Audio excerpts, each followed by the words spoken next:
Hey, this is Mike over at Captain Positivity. Thank you for calling. This is call center Kevin with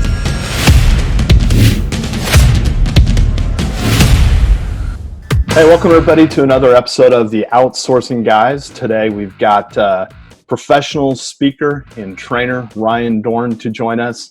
Ryan, thanks for being here. We appreciate your time. Yeah, of course. And could you just tell everybody a little bit about yourself and what you do? Yeah, for sure. First of all, thanks for letting me wear my Cubs stuff on your show. Appreciate it. Absolutely. We don't get to people always make me wear ties and stuff like that. So you've just totally ruined my brand. Just want you guys to know. So, I traveled the country, at least pre-COVID. I would travel 15 days a month and motivating sales teams and leadership teams. And so I've had a really nice opportunity during the months of COVID here, 235 hours last week of doing online training and webinars. So it's been very interesting not to be traveling and doing so many things virtually, just like we're, talking today. So this is about 30 years of sales and marketing, working for companies like ABC, the Walt Disney Company, etc. And then I train the teams and marketing teams, sales, leadership at some big companies like John Deere, Boeing, Lockheed Martin, companies like that. But then also where I really love, and those companies are great, but where I love to work with sales teams at companies that, are going to be, less than $5 million in revenue, because there's some agility there.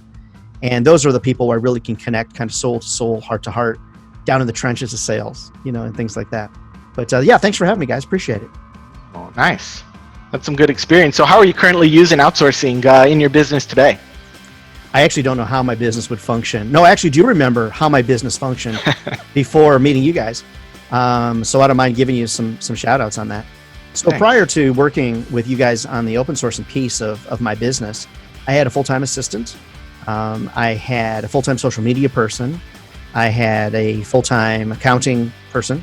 I had a lot of full-time people. So my staff, my team, if you will, was 3 or 4 people. So it was pretty expensive for me to keep all these people, happy, healthy, and all that kind of stuff.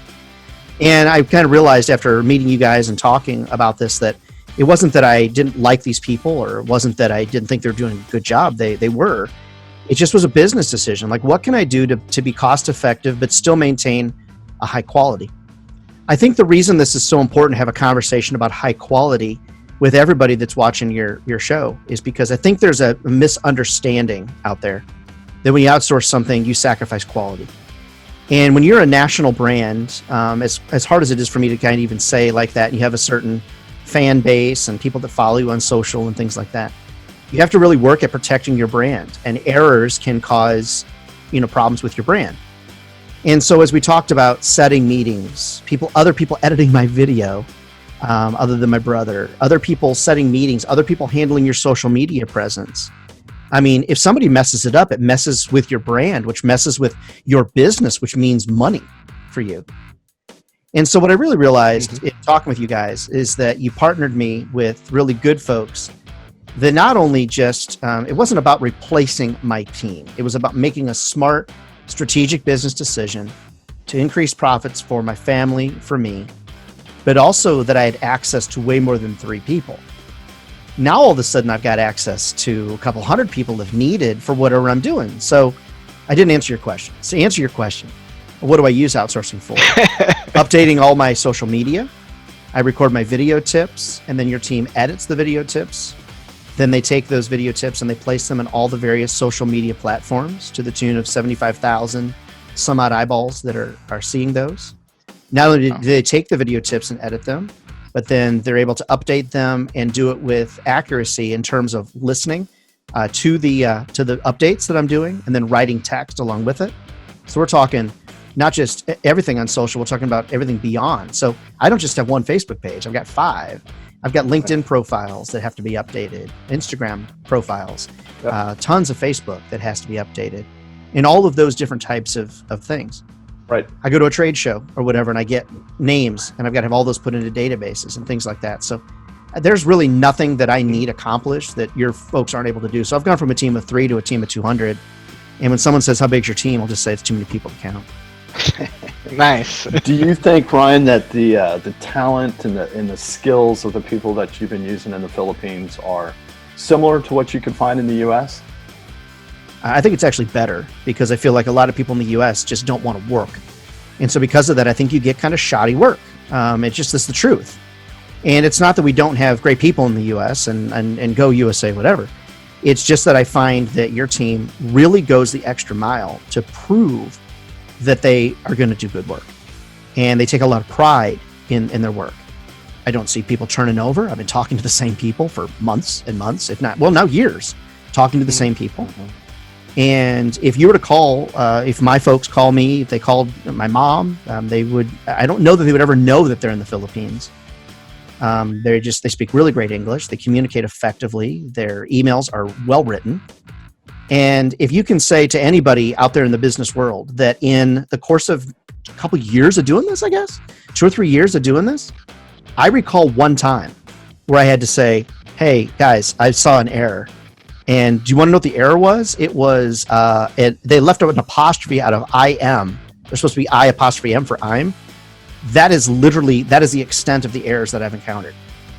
That literally is it in almost 3 years. And I don't know that you guys can ever promise that as a guarantee, but that's just me to all the people watching.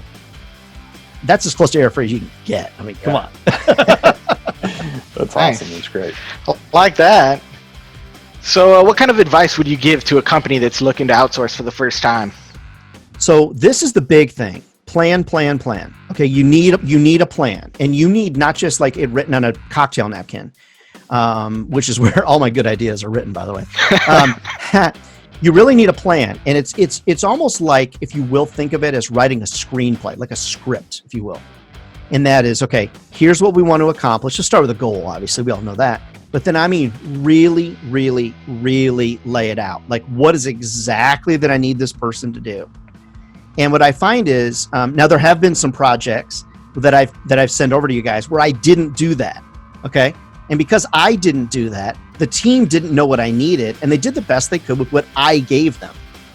Well, then all of a sudden I realized, okay, I need to do a better job. This is my fault. So I went back to the document and really just laid it out. Like, literally, this is how I want the house built. Well, a couple times I've sent over projects and I'm like, roof the house. And they roofed it, and it got done, and I'm like, oh man, okay, it's the wrong color, and the shingles are not on the direction that I want them to get on, and it was the wrong day. And I realized it was completely my fault.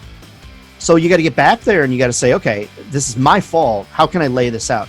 So the best advice I can give is the more detail you give, typically the better the result that you're gonna get.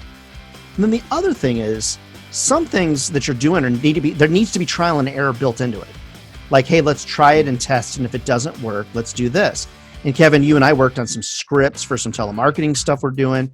Okay, that's not working. Let's try this. Yep. This isn't working. Let's try that, and really figure out the plan. And if you can lay the plan out, then I think you're going to be successful. It's those folks that don't lay the plan out. That's where it gets to be, a little bit wonky sometimes. But I think that's with anybody, not with your team. I think that's with anybody, US or not. Right. Yeah. I agree. Well, Ryan, thank you for your time. We really appreciate it. That's been good insights. And thanks for joining the Outsourcing Guys. Yeah, my pleasure. Thanks, guys, for all the hard work. And big shout out to your team, and hope to meet them all in person one day. And so be safe out there.